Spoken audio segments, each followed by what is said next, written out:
하박국이라는 이름의 의미는 포용한다, 그런 뜻인데, 자, 교재를 가지고 왔는지 안 가지고 오셨는지 테스트해 보기 위해서 교재를 읽겠습니다. 서론.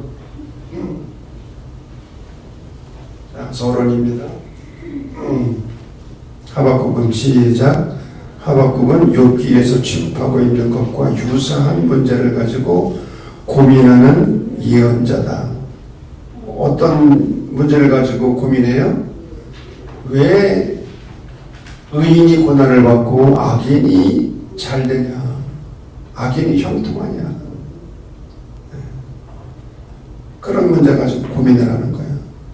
그는 왜 하나님의 의로운 백성은 고난을 당하는데 이들을 괴롭히는 악인들은 아무런 벌도 받지 않은 채 형통한 삶을 누리고 있는가를 하나님께 묻습니다. 하나님은 하박국에 같이 읽는 거예요. 시작. 하나님은 하박국의 불평과 항변에 대해 갈대아 사람들을 일으켜서 악인들을 징벌할 때가 곧 올 것이라고 답변하십니다. 갈대아 사람들이 누구라고요? 바빌론 사람들이죠.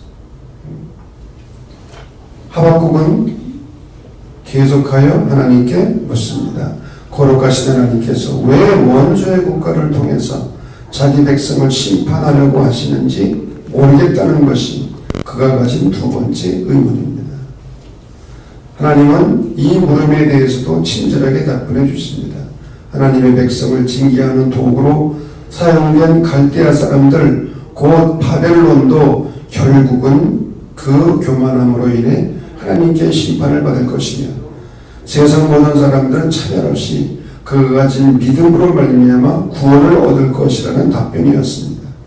하나님의 답변에서 새로운 희망을 발견한 하박국은 마침내 모든 의문이 풀린 가운데 하나님의 위대하심을 찬양하면서 어떤 환경 속에서도 하나님은 신뢰할 수 있는 분임을 노래합니다. 자, 오늘 서론이고요. 생각하려는 주제.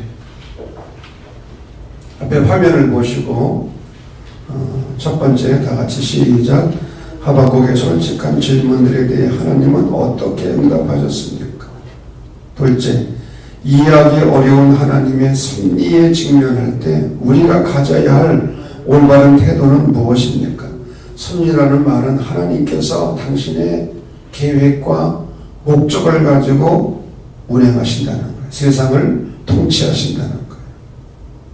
그런데 이 세상을 하나님이 통치하시고 다스리시는데 이해하기 어려운 거지. 왜 악인들이 잘 되는 것 같고 의인들이 오히려 고난을 받게 되는가? 이러한 이해하기 어려운 문제 앞에 직면할 때 우리가 가져야 될 올바른 태도가 무엇인가?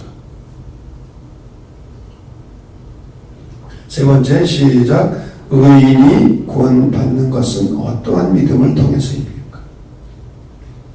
오직 의인은 믿음으로 말미암아 살리라 했는데 그 믿음이 어떤 믿음인가? 자, 용어의 접입니다. 갈대아, 아까도 말한 것처럼 바벨론, 더 정확하게 말하면 바벨론의 마지막 왕조.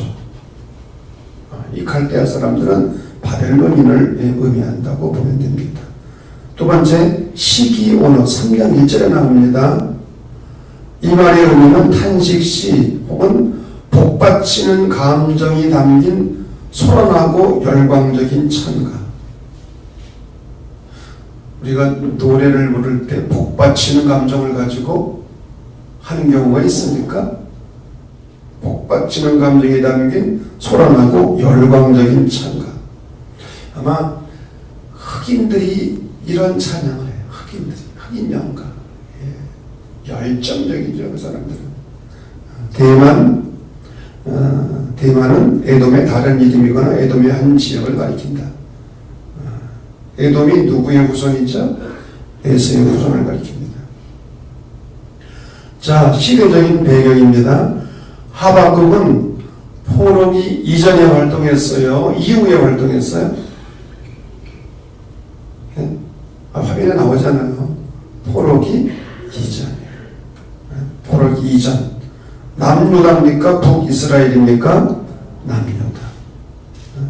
포로기 이전에 남유다에서 활동했던 예언자입니다. 그의 활동 시기가 요야김 왕 통치 시기인데 이때 어떤 일이 벌어졌는가? 기원전 621년에 북이스라엘이 아수르에게 멸망을 당합니다. 그런데 609년에 남유다 왕이었던 요시야가 전사를 합니다. 어떻게 전사를 하는가? 애굽의 왕이, 애굽이 느고라는 왕이 아수르를 공격하려고 오는데 요시야가 아수르를 돕기 위해서 머깃도라는 것을 막은 거예요. 막았어. 힘도 없는데 왜 막어도 터지게 해. 그래가지고 이 요시야가 사회개혁도 했고 종교개혁을 했던 왕이었는데 이 무깃도라는 전투에서 전사를 합니다. 609년이에요. 그래서 요시야의 뒤를 이어서 여호아하스가 왕이 오르는데 애굽 왕 느고는 여호아하스를 인질로 끌고 갑니다.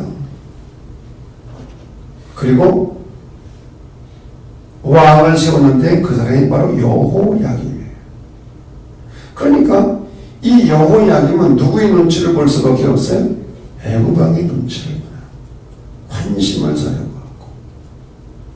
그것은 힘이 약해서 어쩔 수 없다고 해도 문제는 자신의 사치스러운 삶을 위해서 백성들을 무참히 착취하고 억압하는 거예요. 아니 정신 나갔지. 그런 위기 상황 속에서 사치를 해요. 그 일을 위해서 백성들을 억압을 하고 백성들의 것을 착취를 해요.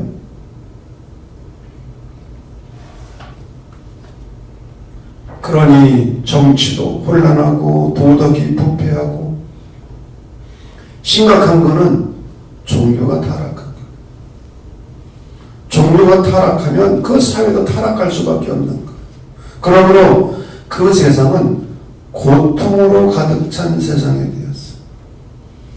문제가 되는 것은 무지한 자들은 고통을 당하는데 악인들은 형통하는 거예요.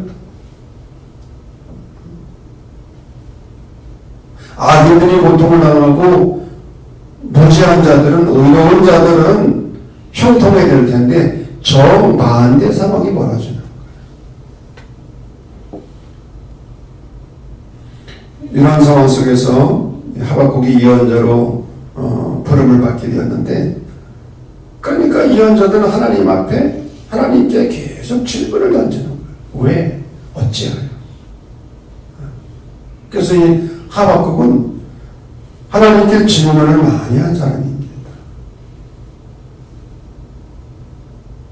그래서 하박국서의 특징은 하박국의 질문과 하나님의 대답하심으로 이루어져 있어요. 자, 첫 번째 단락입니다. 불의에 대한 하박국의 항의와 여호와의 대답. 첫째는 하나님의 침묵입니다. 여호와여, 내가 부르짖어도 주께서 듣지 아니하시니 어느 때까지리이까? 내가 강포로 말미암아 외쳐도 주께서 구원하지 아니하시나이다. 강포라고 하는 것은 권력을 쥔 자의 강압적이고 야만적인 횡포를 의미하는 거예요. 악한 자들의 강포로 인해서 율법이 해이해지고 율법이 지켜지지가 않는 거예요. 공의가 시행되지 못하는 거예요. 이런 상황 속에서 경건한 신앙인들을 어렵게 만드는 게 뭐냐? 하나님 없음이 아니에요. 하나님이 침묵하시는 거예요. 하나님이 계시긴 계신데 그분이 침묵하셔. 그래서 하박국이 하나님 앞에 질문을 던지는 거지. 어찌하여? 왜? 그런데 의외의 응답이 옵니다. 어떤 응답인가? 하나님께서 갈대아를 통해서 바벨론을 통해서 불의에 빠진 유다를 심판하신다는 전혀 뜻밖의 응답이었어. 하나님께서 유다를 심판하고 경계하기 위해서 바벨론을 사용하신다는 거예요. 그래서 하박국은 또 질문을 던지는 거죠. 아니 왜 하필 그런 자들을 쓰십니까? 왜 그 악한 사람들을 도구로 쓰십니까? 그랬더니 오늘 하박국 2장 1절부터 하나님께서 또 응답하시죠. 우리 오늘 본문 2장 1절부터 4절까지 중요한 말입니다. 핵심적인 구절이 되겠습니다. 2장 1절 시작. 내가 내 파수하는 곳에 서며 성류에 서리라. 그가 내게 무엇이라 말씀하시는지 기다리고 바라보며 나의 질문에 대하여 어떻게 대답하시는지 보리라 하였더니 여호와께서 내게 대답하여 이르시되 너는 이 묵시를 기록하여 판에 명백히 새기시되 달려가면서도 읽을 수 있게 하라. 이 묵시는 정한 때가 있나니 그 종말이 속히 이르겠고 결코 거짓되지 아니하리라. 비록 덜일지라도 기다리라. 지체되지 않고 반드시 응하리라. 보라, 그의 마음은 교만하며 그 속에서 정직하지 못하나 의인은 그의 믿음으로 말미암아 살리라. 아멘. 하박국은 하나님께 질문을 던지고 파수하는 것과 성로에 서서 하나님의 응답을 기다리는 거예요. 파수하는 것은 잠을 자지 않는 거죠. 왜? 24시간 적을 감시하는 것이기 때문에 잠자지 않고 깨어서 하나님의 응답을 기다리겠다는 거예요.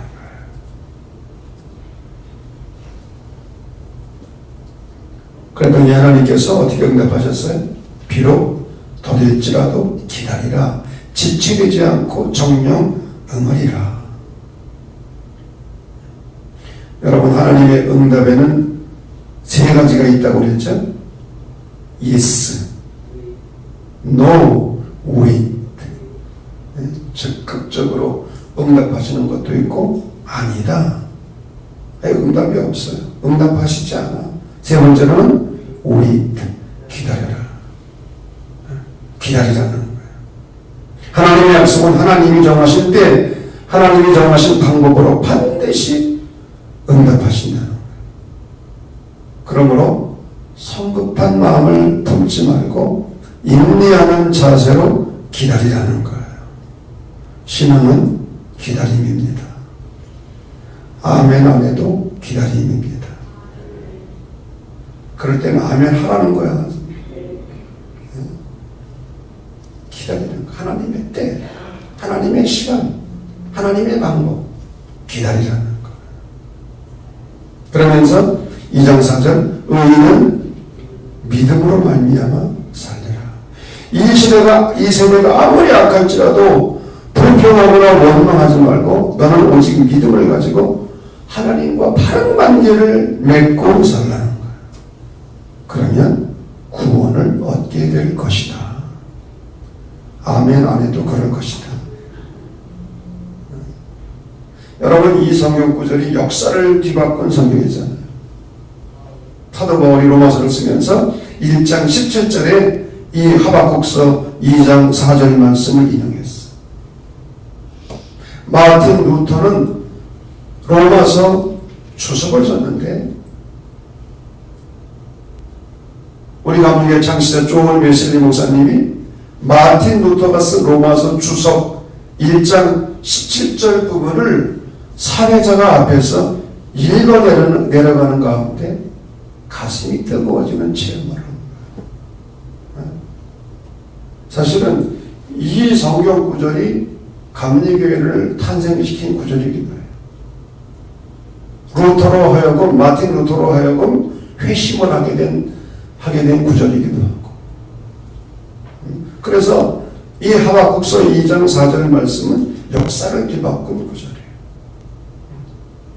이 세대가 아무리 악할지라도 불평하거나 원망하지 말라는 거예요. 너는 오직 믿음을 가지고 하나님과 바른 관계를 맺고 살라는 거예요. 그러면 하나님께서 정한 때에 정한 방법으로 구원을 해주신다는 거예요.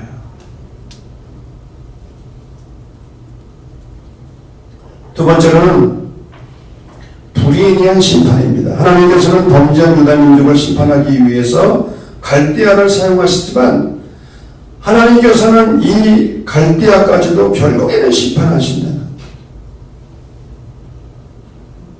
악인들을 도구로 쓰시지만 그 악인들도 결국에는 심판을 받게 된다는 거죠. 그러면 갈대아인의 모습은 어떤 모습입니까? 2장 9절 보면 높은 데 깃들이려 하며, 높은 데 바벨탑을 쌓는 자입니다. 교만해서 하나님을 두려워할 줄 몰라.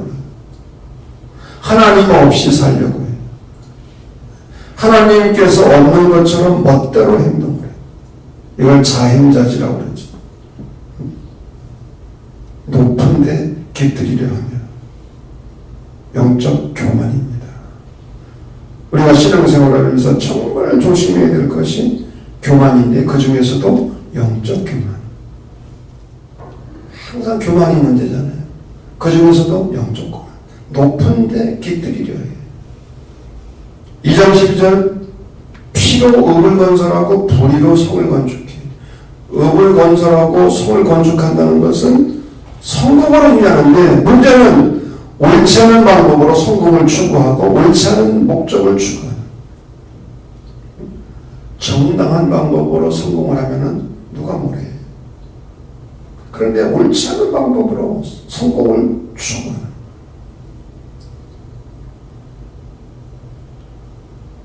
여러분, 무엇을 위한 성공이냐가 중요해요. 어떠한 방법으로 성공하느냐가 중요해요.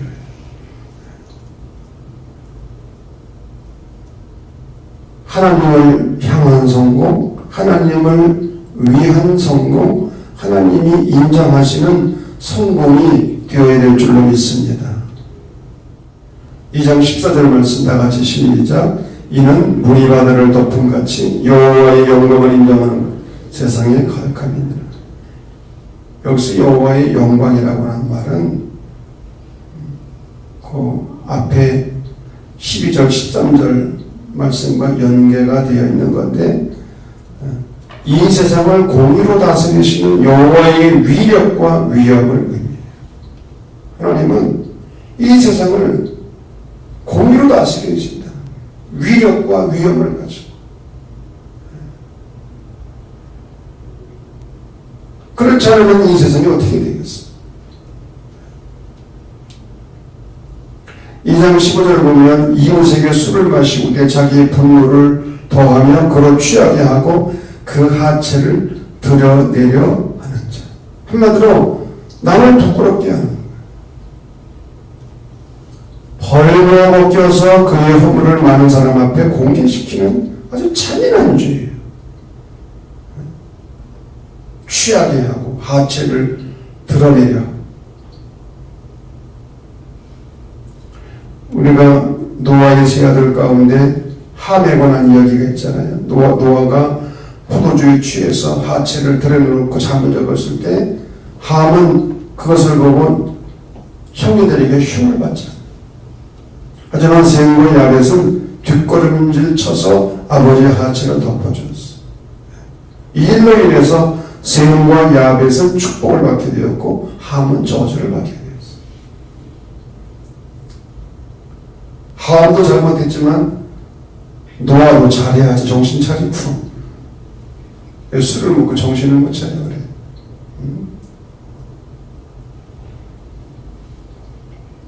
이웃의 허물을 많은 사람 앞에 공개하는. 또 2장 19절 보면 나무더러 깨라 하며 말하지 못하는 돌더러 일어나라 하는 자. 여기서 깨어라 일어나라 하는 것은 도움을 청하는 말인데, 하나님께 도움을 청하는 것이 아니라 우상에게 도움을 청하는, 우상. 하나님보다 우상을 더 의지하는 거예요. 성경은 우상 숭배를 끊임없이 경고하잖아요. 그런데 하나님보다 우상을 더 섬겨. 우상을 더 믿고 의지해요. 19절 20절 말씀 중요한 말씀입니다. 시작.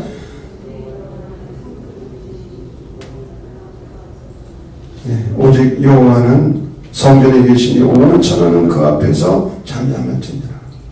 하나님 앞에서는 말이 필요 없다는 거예요. 말 조심하라. 입을 다물라는 거예요. 하나님께 앞에 우리가 필요한 것은 입을 다물고 그 말씀 앞에 순종하는 일밖에 없다는 거예요. 인간을 창조하신 분은 피조물들의 순수하고 비틀거리지 않는 사람을 요구하신다. 비틀거리지 않는 사람. 똑바로 하지 못하고 이리 비쳐 저리 비쳐. 꼭 술 취한 사람처럼. 그것이 믿음이라는 겁니다. 자, 세 번째 단락입니다. 자비를 위한 간구. 하박국의 기도입니다. 하박국은 하나님을 향한 질문에서 시작해서 기도로 끝냈습니다. 우리 성도들이 신앙생활에 있어서 가장 중요하고 어려운 것이 또 기도예요. 가장 중요하지만 가장 어려운 것이 기도예요. 우리가 기도를 노동이라고 그러는데 그만큼 힘들다는. 기도를 많이 하는 것도 중요하지만 올바른 기도를 드리는 것도 또 못지않게 중요해요. 우리가 정기적으로 예배당에 모여 기도하는 것도 중요하지만 우리의 삶 속에서 드리는 기도 또한 못지않게 중요해요. 제가 최근에 오래된 기도라는 그 기도문을 지금 정확하게 여러분들에게 표현할 수 없는데 오래된 기도 한번 찾아보세요. 오래된 기도 이문재라는 시인의 기도입니다. 가만히 눈을 감기만 해도 기도하는 것이다. 왼손으로 오른손을 감싸기만 해도 맞잡은 두 손을 가슴 앞에 모으기만 해도 말없이 누군가 이름을 불러주기만 해도 노을이 질 때 걸음을 멈추기만 해도 꽃진 자리에서 지난 봄날을 떠올리기만 해도 기도하는 것이다. 음식을 오래 식기만 해도 촛불 한 자로 밝혀놓기만 해도 솔솔 지나는 바람소리에 귀 기울이기만 해도 갓난 아기와 눈을 맞추기만 해도 자동차를 타지 않고 걷기만 해도 섬과 섬 사이를 두 눈으로 이어주기만 해도 그 몸딸의 어두운 부분을 바라보기만 해도 우리는 기도하는 것이다. 바다에 다 와가는 저먼 강의 발원지를 상상하기만 해도 별똥별의 앞쪽을 조금 더 주시하기만 해도 나는 결코 혼자가 아니라는 사실을 받아들이기만 해도 나의 죽음은 언제나 나의 삶과 동행하고 있다는 평범한 진리를 인정하기만 해도 기도하는 것이다. 고개 들어 하늘을 우러르며 숨을 천천히 들이마시기만 해도 물론 우리가 손 모으고 시간 정해놓고 기도하는 거 대단히 중요한데 우리의 삶 속에서 하늘을 우러러보기만 해도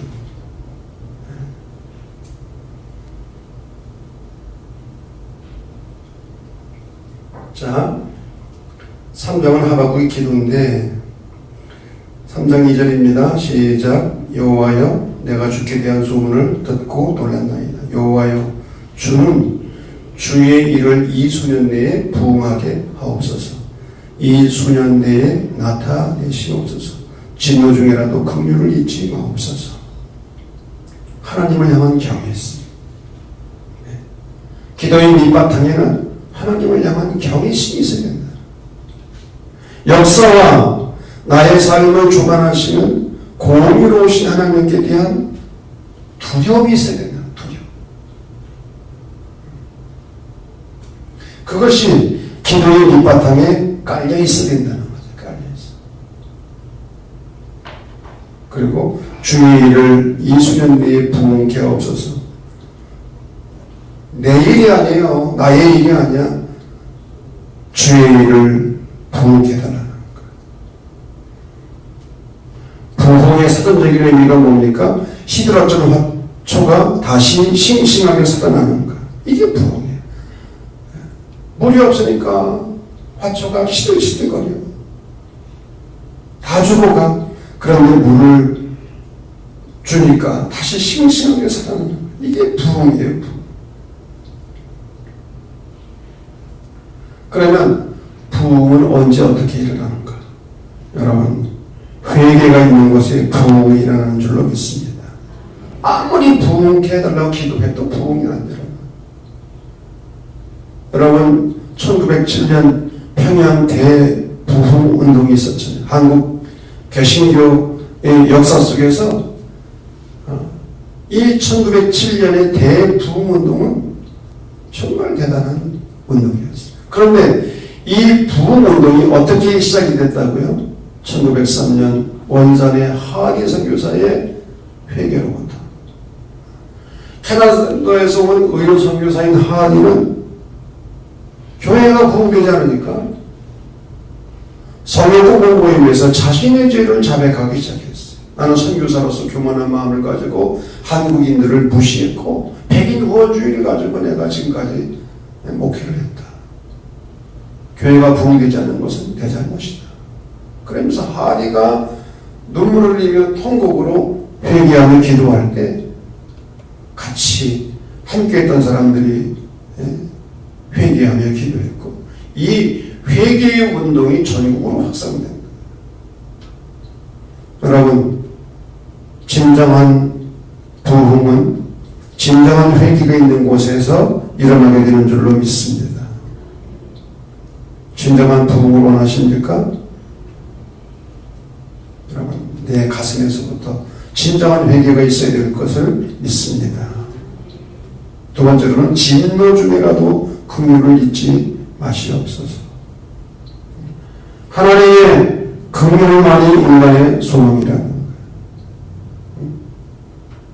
긍휼을 받을 자격이 전혀 없는 자에게 긍휼을 베푸시는 것이 하나님의 사랑이죠. 진노 중에라도 긍휼을 잊지 마옵소서. 하나님의 불쌍히 여기시는 사랑을 구하는 것.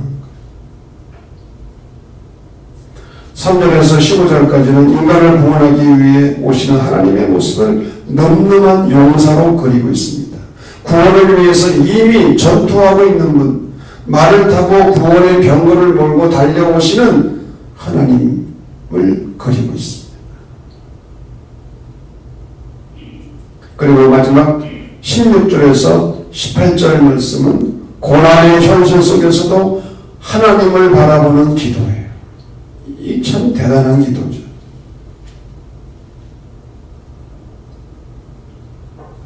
우리 16절 다 같이 읽겠습니다. 시작. 내가 들었으므로 내 창자가 흔들렸고 그 목소리로 말미암아 내 입술이 떨렸도다. 무리가 우리를 치러 올라오는 환난 날을 내가 기다림으로 내 몸은 내 초에서 떨리는 거예요. 속에서 창자까지 흔들리고 떨려. 두려워요. 왜? 환난이 다가오니까. 바빌론이 침략해와요. 나라가 멸망한다는 직전이에요. 그래서 다가올 환난을 기다리는 것이 견디기 어려울 정도로 두렵고 괴로운 일임을 고백하는. 어찌 그렇지 않겠어요? 조금 있으면 나라가 망하는데. 그래서 두렵고 떨리는 거예요. 17절을 보면 모든 것이 없어요. 자, 17절 유명한 말씀 다 같이 시작. 비록 무화과나무가 무성하지 못하며 포도나무 열매가 없으며 감람나무에 소출이 없으며 밭에 먹을 것이 없으며 우리의 양이 없으며 외양간에 속 없을지라도. 거기까지만 17절만 하자고 18절까지. 무화과 나무 모성하지 못하고 포도나무에 뭐가 없어요? 열매. 감람나무에 뭐가 없어요? 소출이 없어요. 밭에 뭐가 없어요? 먹을 것이. 우리에 뭐가 없어요? 양이 없어요. 외양간에 뭐가 없어요? 여러분 여기 나오는 이 열매, 양, 소 이런 것들은 있어도 되고 없어도 되는 게 아니에요. 이게 없으면 못 사는 거예요. 죽는 거예요. 생명을 위해서 절대적으로 필요한 것들이에요. 이런 것이 없다는 거예요. 자, 18절 시작. 나는 여호와로 말미암아 즐거워하며 나의 구원의 하나님으로 말미암아 기뻐하리로다. 그럼에도 불구하고 야훼 하나님을 인하여 기뻐하겠다는 거예요. 그 이유는 하나님께서 구원을 주시리라는 확신 때문에. 그래서 기뻐한다는 거예요. 무엇 때문에 하는 조건적인 기쁨이 아니라 그럼에도 불구하고의 기쁨입니다. 영적으로 정말 성숙하고 대단한 신앙인의 모습인 거예요. 19절은 승리에 대답니다. 19절 시작. 주 여호와는 나의 힘이시라. 나의 발을 사슴과 같게 하사 나를 나의 높은 곳으로 다니게 하시니. 사슴같이 뛴다는 거죠. 얼마나 가벼워. 여러분의 발걸음이 사슴과 같이 되기를 바랍니다. 교회 오는 발걸음이 사슴과 같은 발걸음이 되기를 바랍니다. 질질 끌고 오지 마.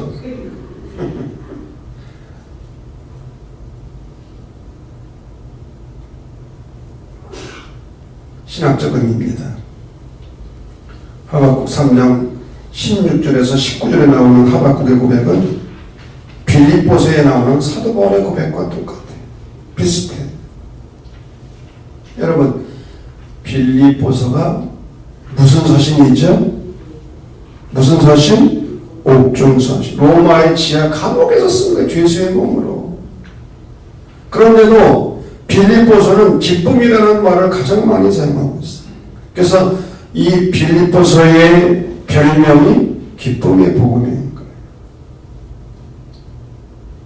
특별히 빌립보서 4장 11절에서 13절을 보게 되면 사도 바울이 고백합니다.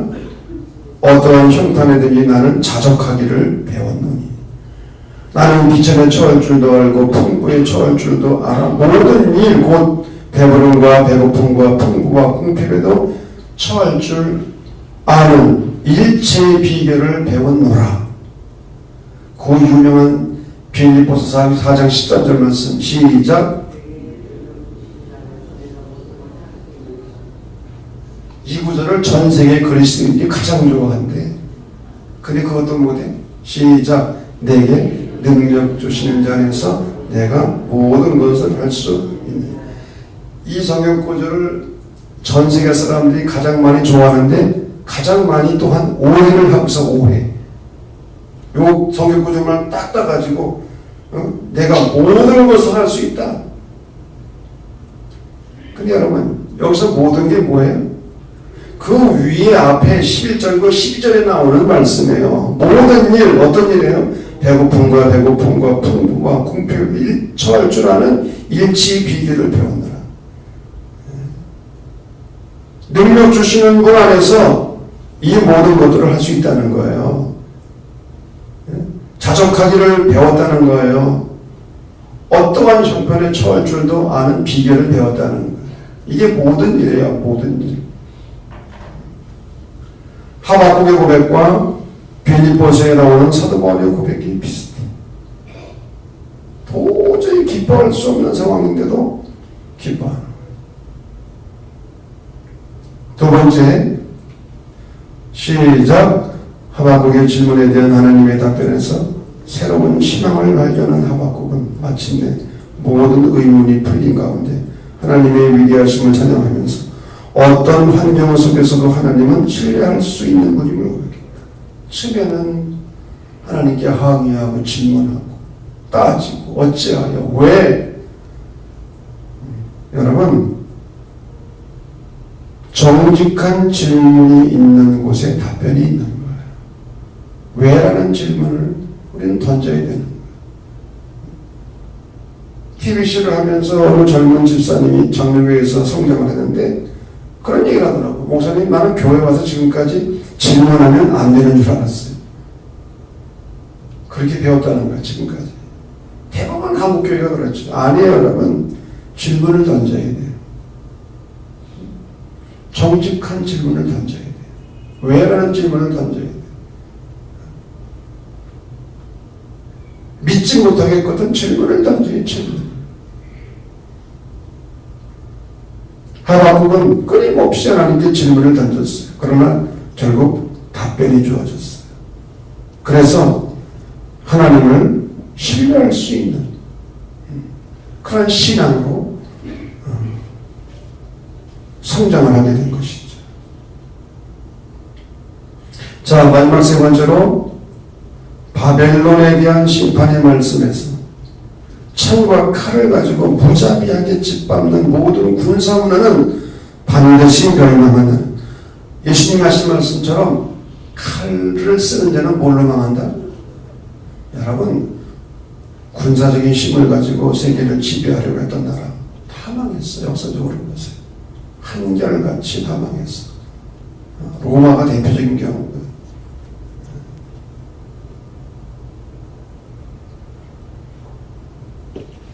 하나님께서 바벨론을 일시적으로 심판의 도구로 쓰였지만 결국은 하나님은 거기도 심판하신다는 거죠. 창과 칼을 가지고 무자비하게 짓밟는 군사문화 반드시 하나님의 심판을 받는다.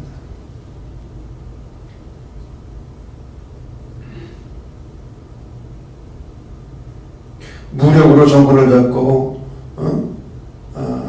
백성들을 무자비하게 정권 유지를 위해서 탄압하고 죽이고, 여러분 보잖아요. 역사적으로 우리나라뿐만 아니라 전 세계적으로 그런 독재자들이 제대로 죽은 사람이 있습니까?